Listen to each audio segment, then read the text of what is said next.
안녕하세요. CSI의 부름을 받고 달려온 오로라입니다.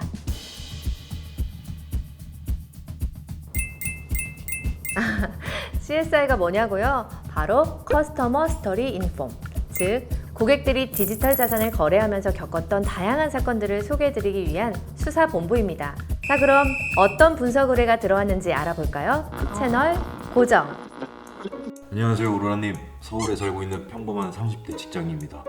아니, 제가 최근에 디지털 자산 송금과 관련해서 너무 어이없고 황당한 경험을 해서 이렇게 사연을 보냅니다. 한 달 전인가? 제가 친구한테 5만 원을 급히 빌린 적이 있었거든요. 시간이 좀 지나서 빌렸던 돈을 이제 갚아야겠다고 생각하던 그때 이게 마침 제가 해외 비거래소에서 디지털 자산 선물 거래로 수익을 좀 보고 있었어요. 그래서 친구한테 현금보다는 디지털 자산을 줘야겠다고 생각을 했죠. 아니, 요즘 디지털 자산 투자들도 많이 하고 있고 5만 원이 10만 원이 되는 경우도 허다하니까 이번 기회에 친구도 투자를 시작하게 되면 일석이조잖아요. 그래서 디지털 자산으로 돈을 갚으려고 마음을 먹었죠. 그래서 바로 해외 비거래소에서 얻은 수익을 원화 거래가 가능한 국내 가상자산 C거래소로 5만 원 상당의 비트코인을 송금을 했는데 친구가 입금받아야 할 거래소에서 입금 실패가 뜨더라고요. 왜 이런 거야 하고 막 엄청 당황을 했죠. 보니까 해외 비거래소가 국내 5대 가상자산 거래소로부터 입출금 제한 대상 거래소? 그걸로 등록되어 있다는 걸 알게 됐죠. 그러셨군요. 이런 일들이 꼭 한 번씩 발생합니다. 사연자분께서 송금에 실패한 이유? 바로 특금법에 따른 미신고 가상자산 사업자와의 입출금 제한 때문입니다. 여기서 중요한 게 바로 특금법인데요. 특금법이란 특정 금융 정보의 보고 및 이용에 관한 법률의 준말로서 2021년 3월 25일부터 시행되고 있는 법률입니다. 특금법 시행령 제10조 20에 따르면 내국인을 대상으로 미신고 불법 영업행위를 하는 해외 가상자산 사업자와 영업을 목적으로 거래하는 것이 금지되며 이에 따라 미신고 해외 사업자와의 입출금이 제한됩니다. 즉, 특금법 시행에 따라 신고하지 않은 해외 거래소를 통해 국내 거래소와 거래를 했기 때문에 입출금이 제한된 것이죠. 그렇다면 앞으로 이런 피해를 입지 않으려면 어떻게 해야 할까요? 피해 사례 해결을 위한 처방 분석 알려드립니다. 우선 미신고 해외 거래소를 통해 입출금 거래를 할 경우 국내 거래소의 이용 약관에 따라 이용 제한 조치가 될 수 있기 때문에 각별한 주의가 필요합니다. 또한 자신이 이용하는 가상자산 거래소가 특금법에 따라 적법하게 신고된 사업자인지 금융정보분석원에 의해 입출금 등 거래가 금지된 거래소는 아닌지 반드시 확인하시는 게 좋습니다. 어떤 거래소든 손쉽게 입출금이 가능할 거라고 생각했는데 꼭 그렇지만은 않죠? 미신고 해외 가상자산 사업자와의 입출금 거래는 금액에 상관없이 어떠한 경우라도 제한되며 반환이 되더라도 상당히 번거로운 증빙 절차가 필요하기 때문에 입출금 하시기 전에 내가 이용하는 거래소의 입출금 거래 제한 대상 거래소 목록을 다시 한번 확인하셔야 합니다. 잠깐, 하나 더. 이 사례와 직접적인 연관이 있는 것은 아니지만 디지털 자산 입출금과 관련해서 여러분들이 꼭 아셔야 하는 개념이 있습니다. 바로 트래블룰인데요. 현재 국내 디지털 자산 시장은 2022년 3월 25일부로 특정 금융거래 정보의 보호 및 이용 등에 관한 법률 개정안에 따른 트래블룰을 시행하고 있습니다. 트래블룰이란 불법 자금 세탁을 방지하고 테러 자금을 추적하기 위해 국제 자금 세탁 방지 기구가 가상자산 사업자에게 부과한 의무인데요.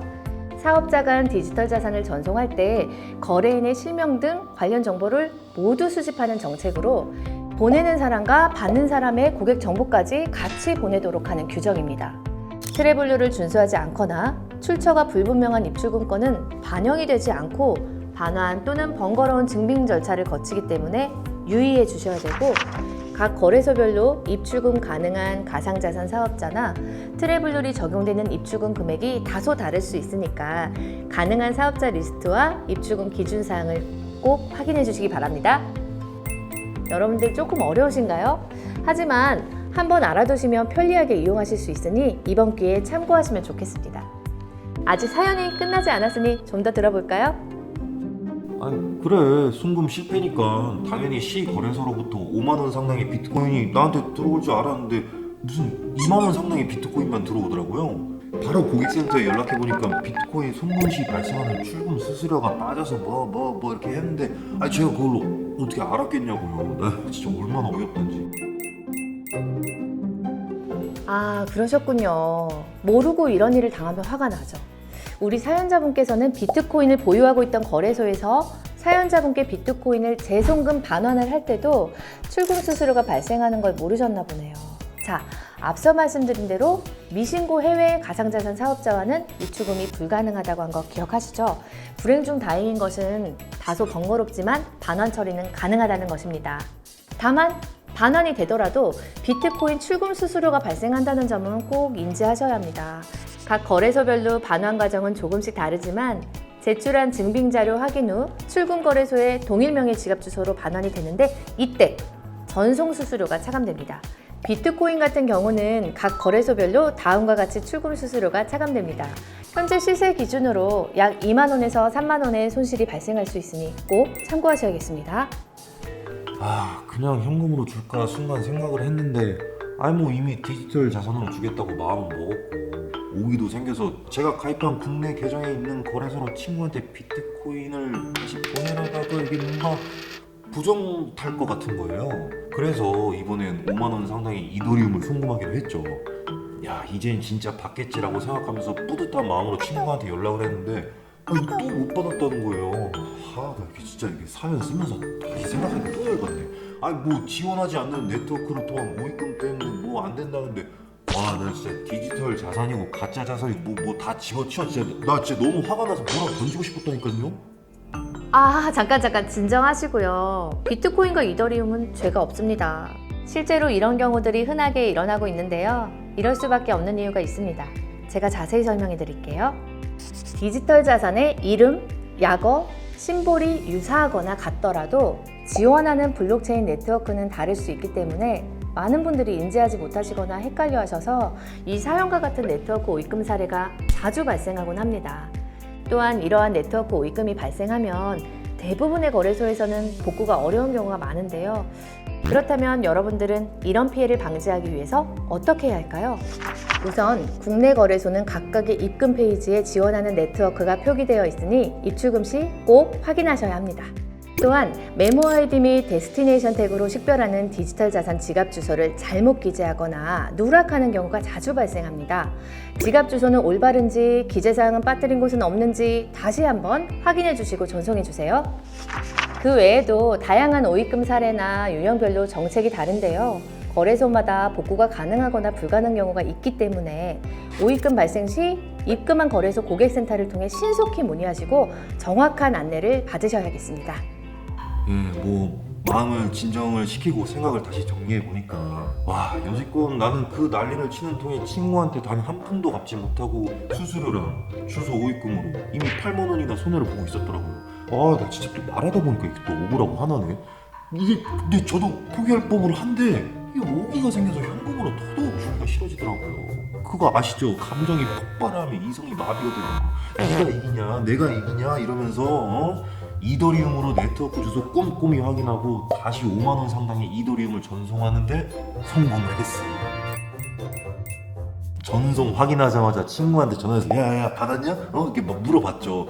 드디어 친구가 받았다고 대답을 하더라고요. 와, 나 진짜 너무 뿌듯해서 막 소리 지르면서 야 드디어 갔다. 내가 이거 너한테 보내려고 얼마나 많은 투자와 노력을 한지 아냐? 막 이랬죠. 제가 좀 오버했나요?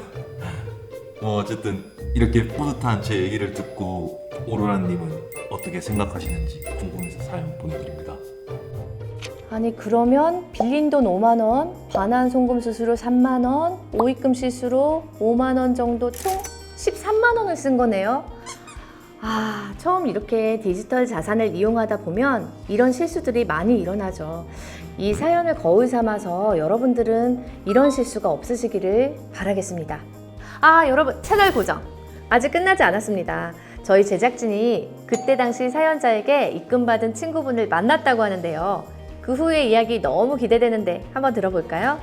이게 정말 말이 되나요, 여러분? 어떻게 이 모든 일들이 이 두 분한테 몰릴 수가 있죠? 결국 친구 A분이 친구 B분에게 총 보냈지만 돌아간 돈은 여러분들도 이 점 유의하시면서 거래하시길 바랍니다.